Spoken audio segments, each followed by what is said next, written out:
I'm Julia Kent. I'm a cellist and composer based in New York City.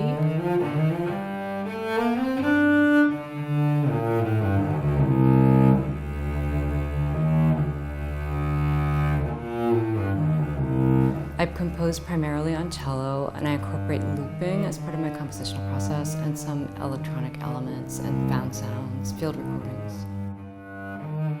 Once I started making music as a solo artist, looping was really the only way I could be autonomous on stage, and it just enables me to create layers and layers of cello.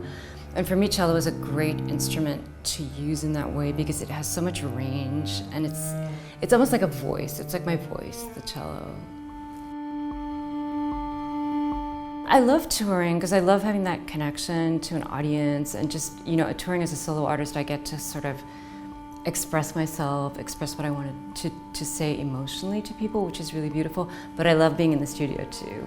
I record everything myself, I mix everything myself, and I love the freedom that gives me and the kind of intimacy that I have through working in my own studio.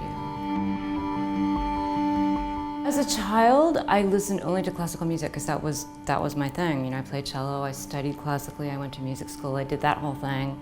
And then I moved to New York, and I kind of felt that world wasn't really for me, like the world of classical music, because when I was in school, everything was very separate. There wasn't a lot of interchange between improvised music and classical music. And then I moved to New York, and I started playing with bands, and I discovered, I can improvise, I can be creative, I can make my own music, and that was like a huge discovery. I just try to create an atmosphere, convey a feeling. That's really what I'm trying to do when I perform. I feel like there's so much amazing music that has those two elements. Like Stars at the Lid for me are really the masters of ambient music with strings and with organic elements, and there's so much of that is beautiful, and I love that. I feel like when that combines so beautifully, it really takes both things to a bigger and more beautiful place. It's like being inside the music. It's like expanded universe. It's fantastic.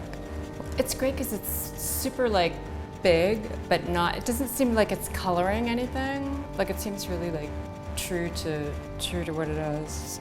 I wish I'd had these when I was mixing. There were so many pioneers of the cello who really expanded the boundaries of the instrument and really blazed a trail for using the cello way outside of the classical context. And I find all those people really inspiring. But then, of course, I've tried to create my own sound. That's the most important thing for me. And to a certain extent, I think that I've managed to do that.